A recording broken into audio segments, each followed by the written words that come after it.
नमस्कार प्यारे बच्चों, आप सभी का बहुत बहुत स्वागत है मेरे YouTube चैनल श्री एकेडमी पर। आज हम लोग यहाँ पर जो हमारा 9 चैप्टर है उस 9 चैप्टर के अंतर्गत उपसहसंयोजी रसायन या कोऑर्डिनेशन केमिस्ट्री को यहाँ पर पढ़ने वाले हैं। तो आइए हम लोग हमारा यहाँ पे अब जो चैप्टर है वो स्टार्ट करते हैं, जिसका कि नाम है उपसहसंयोजन रसायन। ठीक है ना। तो सबसे पहले यहाँ से देखेंगे, हमारा क्वेश्चन है कि लवण किसे कहते हैं। सबसे पहले हम लोग पढ़ने वाले हैं कि साल्ट किसे कहेंगे हम। तो आइए देखते हैं कि साल्ट की परिभाषा क्या होती है। तो अम्ल और क्षार की क्रिया से बने हुए जो पदार्थ होते हैं, याद रखेंगे आप लोग, अम्ल और क्षार की क्रिया से जो बने हुए पदार्थ होते हैं उन्हें हम लवण कहते हैं। ठीक है ना, याद रखिएगा आप लोग, लवण किसे कहेंगे हम। तो अम्ल और क्षार की क्रिया, ठीक है, किसके से, अम्ल और क्षार से जो पदार्थ बनेगा उससे हम क्या बोलते हैं, उसे हम लवण कहते हैं। ठीक है ना, अम्ल और क्षार की क्रिया से बने हुए पदार्थ को लवण कहते हैं। यह कैसे होते हैं, यह अकार्बनिक होते हैं और यह कई प्रकार के होते हैं। ठीक है ना, जिनमें से प्रमुख निम्न है। तो आइए हम देखते हैं कि लवण कौन कौन से होते हैं। तो पूरा भरोसा है कि आप लोग लवण की परिभाषा को अच्छे से समझ गए होंगे यहाँ पे। तो लवण किसे कहेंगे हम, याद रखिएगा आप लोग, अम्ल और क्षार की क्रिया से जो पदार्थ बनता है उसे हम लवण कहते हैं। ठीक है, अम्ल और क्षार की क्रिया से बने हुए पदार्थ को हम क्या बोलते हैं, लवण कहते हैं। यह बहुत सारे प्रकार के होते हैं, जिनमें से कुछ प्रकार हम लोग यहाँ पे पढ़ने वाले हैं। पहला है अम्लीय लवण। ठीक है ना, पहला कौन सा हो जाएगा हमारा, अम्लीय लवण हम लोग पढ़ेंगे पहला हमारा जो है।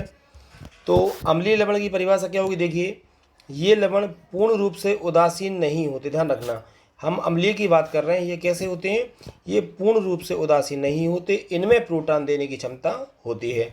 तो इन्हें हम क्या बोलते हैं, अम्लीय लवण बोलते हैं। इनमें प्रोटॉन देने की क्षमताएं होती हैं। अगला देखिएगा, नेक्स्ट हमारा क्षारीय, कौन सा है, क्षारीय लवण। तो क्षारीय में क्या होगा, ये लवण भी पूर्ण रूप से उदासीन नहीं होते हैं और इनमें एक या एक से अधिक जो है क्षारीय समूह उपस्थित होते हैं, इसलिए इन्हें क्या बोलते हैं, इन्हें हम बोलते हैं क्षारीय लवण। ठीक है, यह भी पूर्ण रूप से उदासीन नहीं होते। नेक्स्ट बात करेंगे हम उदासीन की। ठीक है ना, किसकी बात करेंगे, उदासीन की। तो उदासीन में समझिए आप लोग, ऐसे पदार्थ जो अम्ल और क्षार के पूर्ण उदासीनीकरण से बनते हैं। ठीक है ना, क्या होगा उदासीन लवण में, याद रखिएगा, ऐसे पदार्थ जो अम्ल और क्षार के, किसके, अम्ल और क्षार के पूर्ण उदासीनीकरण से बनते हैं, उदासीन लवण कहलाते हैं। बात समझ में आ रही है, जो अम्ल और क्षार के पूर्ण उदासीनीकरण से बनेंगे उन्हें हम क्या बोलेंगे, उदासीन लवण। इसके उदाहरण क्या क्या हो जाएंगे, जैसे NaCl, KCl, ठीक है ना, सोडियम क्लोराइड और पोटेशियम क्लोराइड आदि इसके उदाहरण होते हैं। तो ये 3 प्रकार हमने अभी तक पढ़े, कौन कौन से, अम्लीय लवण, क्षारीय लवण और उदासीन लवण। अब इसका जो चौथे प्रकार होता है वो सबसे ज़्यादा महत्वपूर्ण है, उसको आप लोग ध्यान से देखिएगा। चौथा कौन सा हमारा, योगशील लवण। तो 3 आप लोग पढ़ चुके हो, कौन कौन से, अम्लीय लवण, क्षारीय लवण, उदासीन लवण, और चौथा हमारा कौन सा है, सबसे महत्वपूर्ण जो है, योगशील लवण। कौन सा है बच्चों, योगशील लवण। अब यहाँ से क्वेश्चन भी आता है, क्वेश्चन में यहाँ पे लिखा है मैंने कि योगशील आणविक यौगिक किसे कहते हैं, यही है, ये योगशील लवण ही है ना। तो योगशील आणविक यौगिक किसे कहते हैं और यह कितने प्रकार के होते हैं। तो आइए इसकी परिभाषा देखते हैं कि योगशील आणविक लवण क्या होंगे और यह कितने प्रकार के होते हैं। अच्छे समझिएगा इसको, है ना। तो देखिए इसकी परिभाषा क्या हो जाएगी, इसकी परिभाषा होगी योगशील आणविक यौगिक की, 2 या 2 से, समझ में आ रहा है, 2 या 2 से अधिक स्वतंत्र अस्तित्व वाले अणु आपस में मिलकर एक बड़े यौगिक का निर्माण करते हैं, जिसे योगशील आणविक यौगिक कहते हैं। ठीक है बच्चों, समझ में आ रहा है आपको।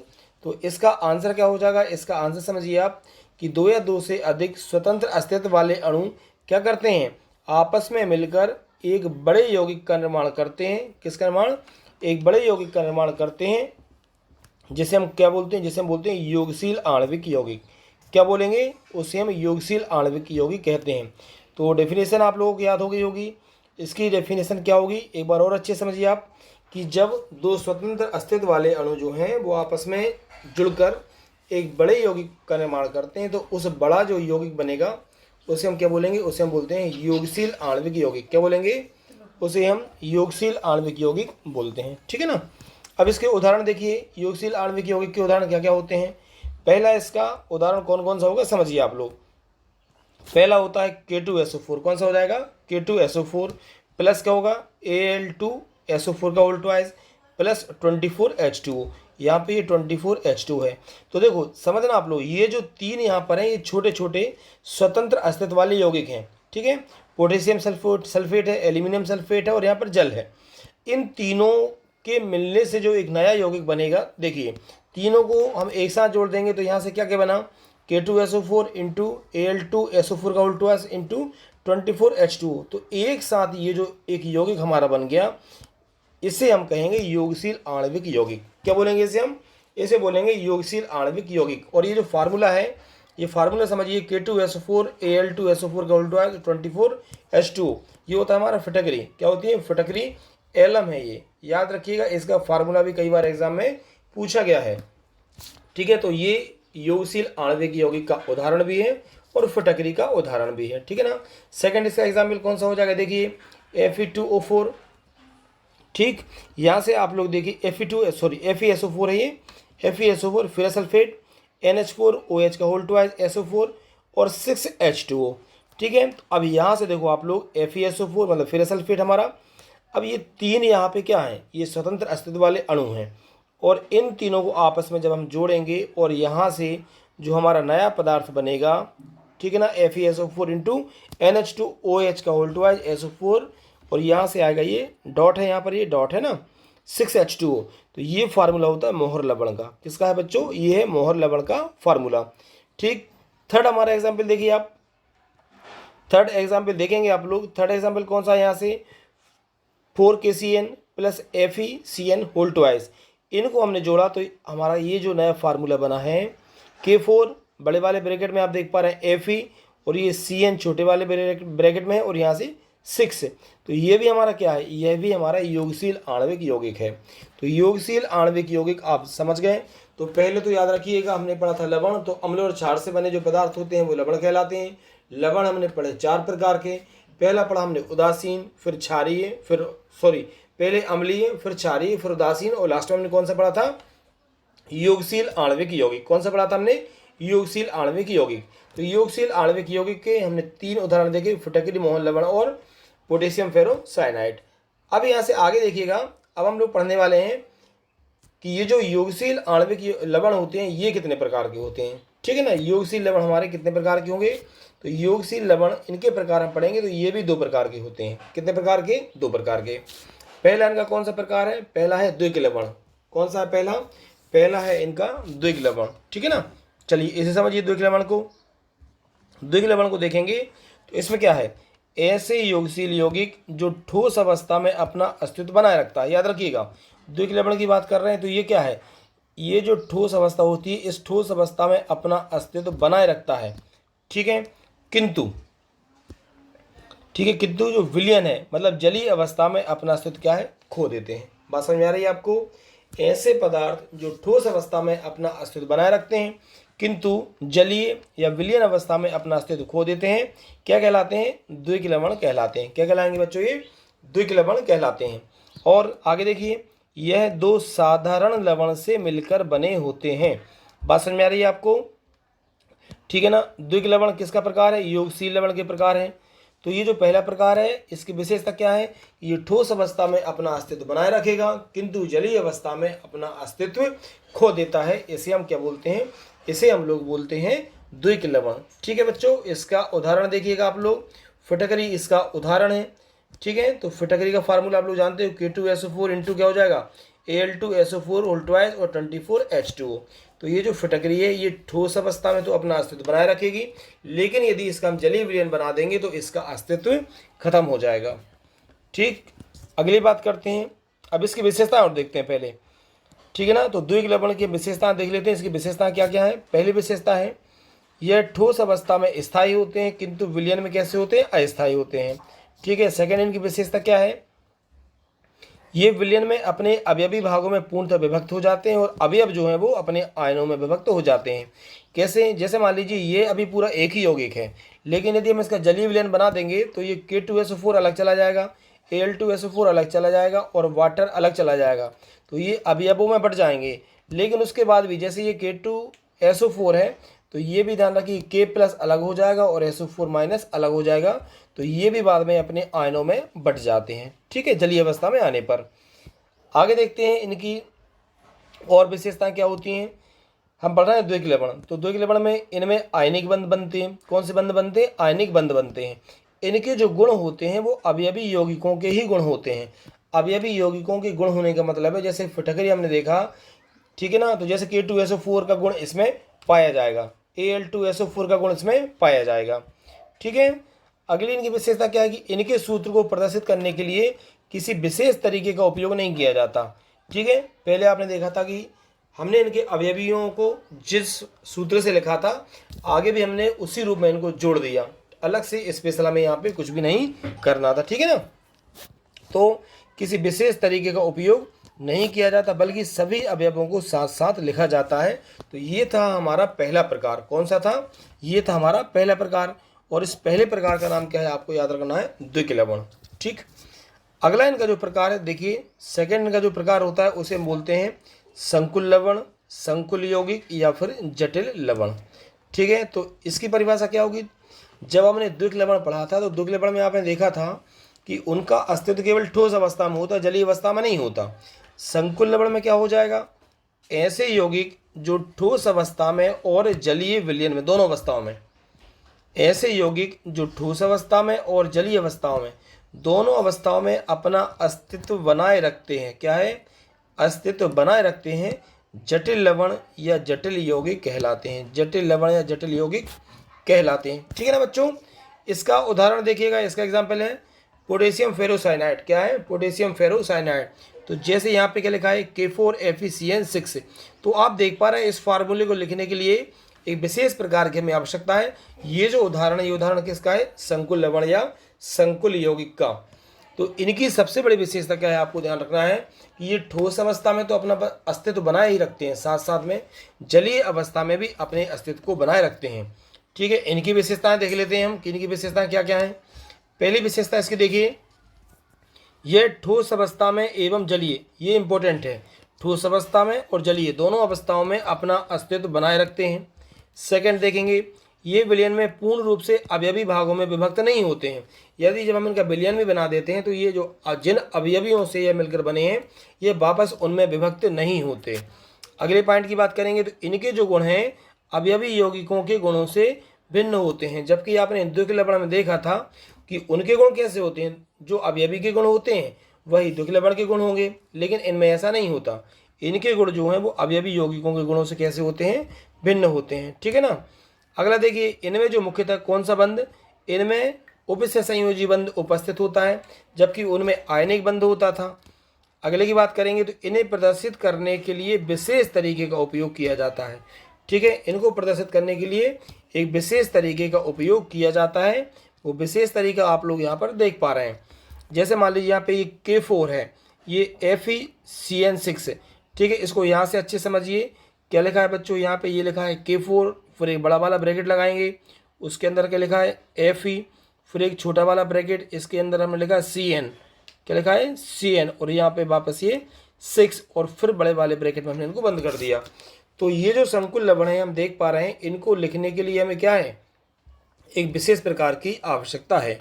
अब यहाँ से आप लोग एक चीज़ और साथ साथ समझते चलिए कि इस ब्रैकेट के बाहर, समझना आप लोग इसको बहुत ज़्यादा अच्छे से यहाँ से, है ना।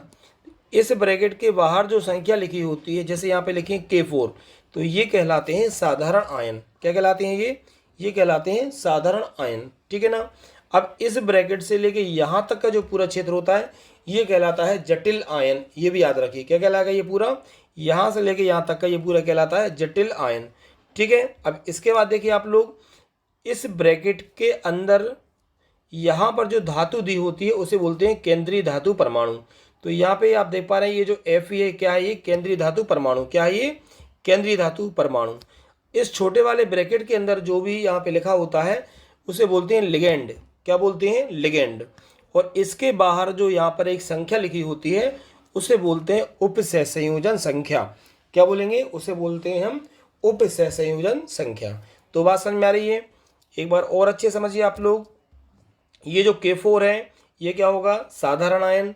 Fe क्या होगा? केंद्रीय धातु परमाणु। Cn क्या होगा? लिगेंड। और ये जो 6 क्या है? ये है उपसहसंयोजन संख्या, ठीक है। आई थिंक आपको पूरा क्लियर हो गया होगा। आगे देखिए, अब यहाँ से जो हमने अभी तक पढ़ लिया है उसमें यहाँ से अंतर दिए हुए हैं, तो इनके अंतर को भी आप लोग देख सकते हो, ठीक है ना। इसके अंतर को आप लोग अच्छे से देख लीजिए।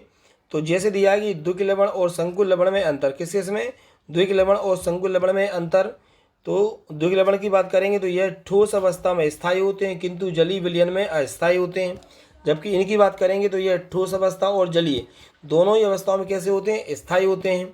सेकंड पॉइंट देखिए कि यह विलयन में अपने अवयवी भागों में विभक्त हो जाते हैं, जबकि ये विलयन में अवयवी भागों में विभक्त नहीं होते हैं। और आगे देख सकते हो अवयवी भाग जो हैं वो आयनों में विभक्त हो जाते हैं। ठीक है, आगे देखते हैं इनके और क्या क्या अंतर हैं। अगला है कि इनमें आयनिक बंध पाया जाता है, हमने देखा था, और इनमें कौन सा होता है, इनमें उपसह संयोजी बंध पाया जाता है। अगले पॉइंट की बात करेंगे तो नेक्स्ट पॉइंट है इनके गुण जो हैं अवयवी यौगिकों के गुण होते हैं और इनके गुण अवयवी यौगिकों के गुण नहीं होते हैं। ठीक है ना। इसके बाद देखेंगे अगला अंतर कौन सा है, इनको लिखने के लिए या इनका सूत्र लिखने के लिए हमें किसी विशेष तरीके का उपयोग नहीं किया जाता है, जबकि इनको लिखने के लिए जो क्या करते हैं हम एक विशेष तरीके का प्रयोग करते हैं। तो यह कुछ अंतर थे, इनको भी आप लोग अच्छे से याद करके रखेंगे। ठीक है ना। चलिए आगे बढ़ते हैं। अभी यहाँ से आपने देखा था कि अभी हमने लिखा था कि लिगेंड, तो अब आपको ये समझना है कि लिगेंड किसे कहेंगे। ठीक है, तो लिगेंड को आप लोग समझिए, क्योंकि अभी आपने एक फार्मूला देखा था, हमने लिखा था K4 और यहाँ पे क्या लिखा था अपन ने Fe, छोटे वाले ब्रैकेट में लिखा था Cn और यहाँ पे 6। तो ये जो Cn है ये कहा था हमने कि ये लिगेंड होता है। क्या होता है ये लिगेंड। तो लिगेंड है क्या, इसकी परिभाषा समझिए आप लोग। तो लिगेंड हम किसे कहेंगे, लिगेंड की परिभाषा क्या होगी, वह अणु परमाणु या आयन, समझना आप लोग, वह अणु परमाणु या आयन जो क्या करेगा, वह अणु परमाणु या आयन जो केंद्रीय धातु परमाणु की, समझना, जो केंद्रीय धातु परमाणु को, केंद्रीय धातु परमाणु यहाँ से कौन सा था भी Fe, जो केंद्रीय धातु परमाणु को इलेक्ट्रॉन युग्म दान करता है, क्या करता है, जो केंद्रीय धातु परमाणु को इलेक्ट्रॉन युग्म दान करके उपसहसंयोजी बंध बनाने में समर्थ होता है। कौन सा, उपसहसंयोजी बंध। अभी आपको बताया था हमने, ये किसका उदाहरण है, ये संकुल लवण का उदाहरण है, ये जटिल लवण का उदाहरण है। और इनमें कौन से बंध होते, इनमें होते उपसहसंयोजी बंध। ठीक है, तो वह अणु परमाणु या आयन जो क्या करता है, केंद्रीय धातु परमाणु को इलेक्ट्रॉन युग्म दान करके उपसहसंयोजी बंध बनाने में समर्थ होता है, लिगेंड कहलाता है। क्या कहलाता है, लिगेंड कहलाता है। बात समझ में आ रही है। जैसे ये फार्मूले फिर से लिखता हूँ, यहाँ पे K4, यहाँ पे Fe और यहाँ पे हमने लिखा Cn और ये 6। तो इसमें ये क्या है, Cn लिगेंड है। तो ये क्या करेगा, आपको ध्यान रखना, ये Fe है केंद्रीय धातु परमाणु। तो समझना वह अणु परमाणु या आयन जो किसे, केंद्रीय धातु परमाणु को, मतलब Fe को, केंद्रीय धातु परमाणु को क्या करेगा, इलेक्ट्रॉन युग्म दान करेगा। क्या करेगा, यहाँ से इलेक्ट्रॉन युग्म दान करेगा और उपसह संयोजी बंध बनाने में समर्थ होगा, उसे हम कहेंगे लिगेंड। क्या कहलाएंगे, लिगेंड। यहाँ से एक बात और याद रखिएगा, लिगेंड जो हैं वो इलेक्ट्रॉन दाता परमाणु होते हैं, इलेक्ट्रॉन, ठीक है ना। लिगेंड क्या होते हैं, इलेक्ट्रॉन दाता परमाणु होते हैं। तो लिगेंड आई थिंक आपको अच्छे से समझ में आ गया होगा। आप लोग कमेंट करके बता दीजिए यदि आपको अच्छे से क्लियर हो रहा है तो ये होता है बच्चों लिगेंड। ठीक है, वह अणु परमाणु या आयन जो केंद्रीय धातु परमाणु को इलेक्ट्रॉन युग्म दान करके उपसह संयोजी बंध बनाने में समर्थ होते हैं, लिगेंड कहलाते हैं। ठीक है, आगे बढ़ते हैं। लिगेंड 3 प्रकार के होते हैं, याद रखिएगा। कितने प्रकार के होते हैं, 3। कौन कौन से, एक दंतुर लिगेंड, द्विदंतुर लिगेंड और बहुदंतुर लिगेंड। ठीक है, चलिए इनको देखते हैं एक एक करके हम। तो सबसे पहला कौन सा है, सबसे पहला हमारा एक दंतुर लिगेंड। ठीक है, अब एक दंतुर क्या होता है, वह लिगेंड जिनमें इलेक्ट्रॉन दाता परमाणुओं की संख्या कितनी होती है, 1। याद रखिएगा, वह लिगेंड जिनमें इलेक्ट्रॉन दाता परमाणुओं की संख्या कितनी होती है, 1 होती है, एक दंतुर लिगेंड कहलाते हैं। समझ में आ गया। एक दंतुर लिगेंड क्या होगा, वह लिगेंड जिनमें इलेक्ट्रॉन दाता परमाणुओं की संख्या कितनी होती है, 1 होती है, उन्हें हम एक दंतुर लिगेंड कहते हैं। उदाहरण क्या हो जाएंगे इसके एग्जाम्पल हो जाएंगे जैसे कि H2O। ठीक है ना, H2O एक्वा बोलते हैं, NH3 एमिनो है, H इनवर्स हाइड्रो है और F इनवर्स क्या है यहाँ पे फ्लोरो। ये सब के सब किसके उदाहरण हैं, ये एक दंतुर लिगेंड के उदाहरण हैं। ठीक है ना, आगे देखिए, फिर है द्विदंतुर लिगेंड। कौन सा है, द्विदंतुर लिगेंड। ठीक, इसको देखिएगा आप लोग, द्विदंतुर लिगेंड क्या होगा, वहां पे आपने देखा था कि इलेक्ट्रॉन दाता परमाणुओं की संख्या 1 थी, तो अब यहाँ पे द्विदंतुर में कितनी हो जाएगी, यहाँ पर हो जाएगी संख्या 2। ठीक है, वह लिगेंड जिनमें इलेक्ट्रॉन दाता परमाणुओं की संख्या कितनी होती है, 2 होती है। कितनी होती है, 2 होती है, द्विदंतुर लिगेंड कहलाते हैं। क्या कहलाते हैं, ये द्विदंतुर लिगेंड कहलाते हैं। ठीक है ना, इसके उदाहरण देख लीजिए आप लोग यहाँ से, CH2 के साथ NH2 जुड़ा है और यहाँ भी CH2 के साथ NH2 जुड़ा है। इसका नाम हो जाएगा एथिलीन डाई एमीन। क्या नाम हो जाएगा बच्चों इसका? इसका नाम है एथिलीन डाई एमीन। ठीक है, क्या नाम हो गया इसका? Ethylenediamine. इसका एक उदाहरण और देख सकते हैं आप लोग। नेक्स्ट जो एग्जाम्पल है COO के इनवर्स और CO इनवर्स, ये है ऑक्सीलेटिव आयन। क्या है ये? ऑक्सीलेटिव आयन। और ये दोनों ही किसके उदाहरण हैं? तो ये दोनों जो हैं द्वितंतुर लिगेंड के उदाहरण हैं। अगला देखिए, नेक्स्ट हम पढ़ेंगे बहुतंतुर लिगेंड। कौन सा पढ़ेंगे हम लोग? अब पढ़ेंगे बहुतंतुर लिगेंड। बहुतंतुर लिगेंड क्या हो जाएगा? देखो, एक तंतुर लिगेंड में दाता परमाणुओं की संख्या 1 होती है, ठीक है। द्वितंतुर लिगेंड में दाता परमाणुओं की संख्या कितनी होती है? 2 होती है। अब हम पढ़ रहे हैं बहुतंतुर लिगेंड। तो इसमें क्या होगा समझिए, वह लिगेंड जिसमें क्या होता है, इलेक्ट्रॉन दाता परमाणुओं की संख्या 2 से अधिक होती है। कितनी होती है? 2 से अधिक होती है। यह बहुतंतुर लिगेंड कहलाते हैं। क्या कहलाएंगे ये? बहुतंतुर लिगेंड कहलाते हैं। किंतु इलेक्ट्रॉन दाता परमाणु की संख्या यदि 6 हो, 6 होती है, तो इन्हें हम क्या बोलेंगे? इन्हें हम बोलेंगे षटतंतुर लिगेंड। क्या बोलेंगे? षटतंतुर लिगेंड। बहुतंतुर लिगेंड बिल्कुल सरल है।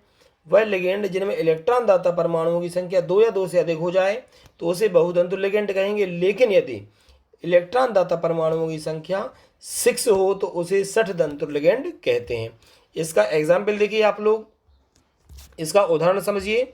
तो यहाँ से देखो, ये सेंटर में हमने क्या लिखा है? यहाँ से लिखा है CH, इसको ब्रैकेट में बंद करके यहाँ पे CH कितने अणु लिए? 2। दोनों तरफ हमने यहाँ से N जोड़ दिया और N के दोनों तरफ यहाँ से क्या जोड़ा है हमने? यहाँ जोड़ा है हमने CH2OO, CH2OO, और वही हमने यहाँ पे जोड़ा है, ठीक है। तो इसका नाम क्या है? इसका नाम इंपॉर्टेंट रूप से याद रखिए, इसे शॉर्ट फॉर्म बोलते हैं EDTA। और EDTA क्वेश्चन आता है, EDTA कैसा लिगेंड है? तो ये षटतंतुर लिगेंड भी है और बहुतंतुर लिगेंड भी है।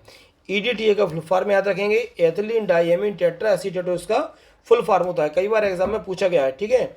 एथिलीन डाइएमीन टेट्रा एसीटेटो, ये इसका फुल फॉर्म होता है। चलिए आगे बढ़ते हैं नेक्स्ट क्वेश्चन की तरफ। अगला क्वेश्चन यहाँ से है बच्चों, कीलेट किसे कहते हैं? कई बार क्वेश्चन में आया है कीलेट। क्वेश्चन है कीलेट किसे कहते हैं? तो कीलेट किसे कहेंगे? देखिए, जब कोई बहुतंतुर लिगेंड, तो यहाँ पे बहुतंतुर लिगेंड आप समझ गए, इलेक्ट्रॉन दाता परमाणुओं की संख्या 2 या 2 से अधिक होती है। जब कोई बहुतंतुर लिगेंड केंद्रीय धातु परमाणु से जुड़कर, अब बात समझ में आ रही? लिगेंड कहाँ होता है? छोटे वाले ब्रैकेट में, उसके साइड में क्या होता है? केंद्रीय धातु परमाणु। तो जब कोई बहुतंतुर लिगेंड केंद्रीय धातु परमाणु से जुड़कर चक्रीय यौगिक बनाता है, सबसे इंपॉर्टेंट याद रखिएगा, क्या हो जाएगी परिभाषा? जब कोई बहुतंतुर लिगेंड केंद्रीय धातु परमाणु से जुड़कर क्या बनाता है? चक्रीय यौगिक बना लेता है, चक्रीय यौगिक बना लेता है, तब ऐसे यौगिकों को कीलेट बोलते हैं। क्या बोलते हैं? कीलेट। बिल्कुल सरल है, ठीक है ना। जब कोई बहुतंतुर लिगेंड केंद्रीय धातु परमाणु से जुड़कर चक्रीय यौगिक बनाता है, तब ऐसे यौगिकों को क्या बोलते हैं? कीलेट कहते हैं। क्या बोलते हैं? कीलेट। और इस पूरी प्रक्रिया को बोलते हैं कीलेशन। क्या बोलते हैं? इस पूरी प्रक्रिया को बोलते हैं कीलेशन, ठीक है ना। यह एक विशेष प्रकार के संकुल होते हैं जो साधारण संकुलों की तुलना में कैसे होते हैं? अधिक स्थायी होते हैं, ठीक है ना। ओके, इसका उदाहरण समझ लीजिए, इंपॉर्टेंट है इसका एग्जाम्पल भी। तो इसका उदाहरण क्या होगा? सेंटर में हमने NI लिखा, चारों तरफ हमने N जोड़ दिए। क्या जोड़े? N। इस N से यहाँ पर O जोड़ दी दोनों तरफ, और यहाँ से नीचे की तरफ जोड़ा है O, ठीक है। चारों N से फिर आप देख रहे हैं यहाँ से हमने जोड़ा है C। क्या जोड़ा है? N से हमने यहाँ पे चारों तरफ हम C जोड़ देंगे, और C से जोड़ना है CH3। क्या जोड़ना है? CH3। तो ये कीलेट का अणु है। क्या है ये? कीलेट का अणु। और इसका नाम याद रखिएगा DMG। क्या नाम है? DMG। नाम क्या होगा? डाईमेथिल ग्लाइऑक्सीलेटो, ठीक है, डाईमेथिल ग्लाइऑक्सीलेटो, ठीक है बच्चों। तो ये आप लोगों को ध्यान रखना, ये आज आपकी क्लास थी जिसमें कि हमने कोऑर्डिनेशन केमिस्ट्री के कुछ इंपॉर्टेंट फैक्ट यहाँ पर पढ़े हैं। आई थिंक आपको बहुत ज़्यादा अच्छे समझ में आ रहे होंगे। यदि आपको अच्छा लगता है तो आप लोग वीडियो को ज़्यादा से ज़्यादा लाइक, कमेंट और शेयर जरूर करें। और जिन भी बच्चों ने चैनल को अभी तक सब्सक्राइब नहीं किया, वो चैनल को जरूर सब्सक्राइब करें। बहुत बहुत धन्यवाद आप सभी का।